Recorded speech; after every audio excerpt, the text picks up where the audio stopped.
আসুন শুরুতে একটি গল্প দিয়ে শুরু করি, কেননা আমার আজকের এই গল্পটাই হচ্ছে আমার মূল ভিডিওর বিষয়বস্তু। ধরেন বেসিক্যালি আপনি একজন জবার, আপনি একটি জব করছেন, একজনের এক ব্যক্তির মাধ্যমে আপনি জব করছেন, সে আপনার মালিক। সে আপনাকে বলেছে আপনি তার কাছে 5 বার আসবেন, দিনে 5 বার আসবেন। তার বিনিময়ে তিনি আপনাকে মাস শেষে, বছর শেষে অথবা যে কোনো সময় এমন কিছু মূল্যবান জিনিস আপনাকে দিবে যেটা আপনার খুবই প্রয়োজন, চিরস্থায়ী এবং কি সব সময়ের জন্য। তো এখন বলেন, আপনি কি সেই মালিকের কথার দ্বিমত হবেন? আপনি কি সেই 5 বারই তার কাছে যাবেন না? অবশ্যই যাবেন। কেন যাবেন? কেননা এটা আপনার দায়িত্ব, এটা আপনার কাজ, আর আপনাকে যেতেই হবে।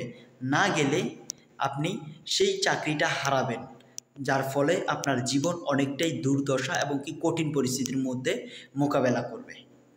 তো এখন আসেন, আপনি যদি ধরেন ওনার কাছে 2 বেলা গেলেন, বাকি 3 বেলা গেলেন না, তখন কি আপনার মালিক আপনার প্রতি সন্তুষ্ট হবে?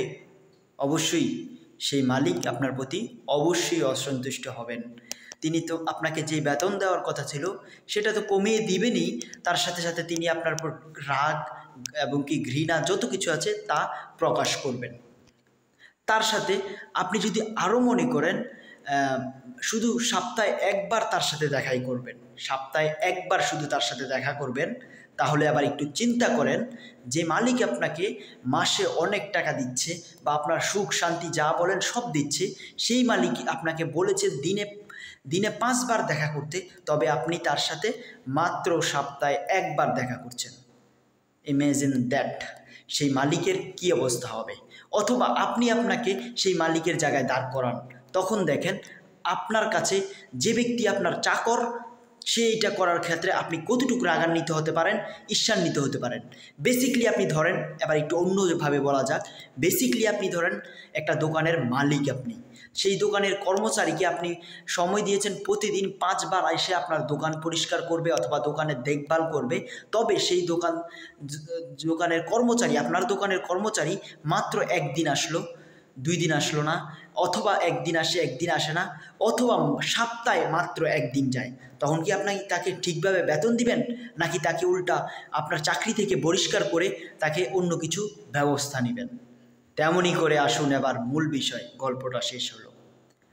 তেমনই করে আল্লাহ সুবহানাহু ওয়া তাআলা আমাদেরকে আল্লাহর কাছে দিনে 5 বার আহ্বান করেন নামাজের জন্য। কেননা নামাজ এমন একটি ইবাদত যেটা ফরজ এবং কি পুরুষদের জন্য মৃত্যুর আগ পর্যন্ত কোনো অবস্থায় নামাজ বাদ দেওয়ার কোনো সুযোগ নেই। মহিলাদের জন্য কিছু সময়ের জন্য নামাজের বিরতি দেওয়া জায়েজ এবং কি সেটা দেওয়া হয়, তবে পুরুষের ক্ষেত্রে কখনো 1 ওয়াক্ত নামাজ মিস করা সম্ভবই না। আরও ভালোভাবে যদি বলি, আপনি এই যে বললাম সপ্তাহে 1 দিন দেখা করা, আমাদের সমাজে এমনও কিছু মানুষ আছেন যারা শুধু জুমার নামাজটাই মসজিদে গিয়ে পড়েন, আর অন্য কোনো নামাজেরই খেয়াল থাকে না। হায় আফসোস!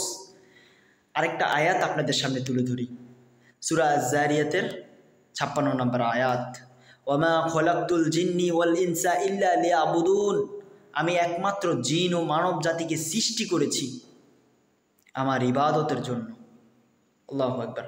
আর নামাজের শাস্তি সেটা ভয়ঙ্কর, আর নামাজ মিস করা, আর আরেকটিভাবে বলা যায়, বিভিন্ন সাহাবীরা আগে তৎকালীন সময়ে যখন সাহাবীরা ছিলেন তখন তারা মনে করত যে ব্যক্তি নামাজ পড়ে না,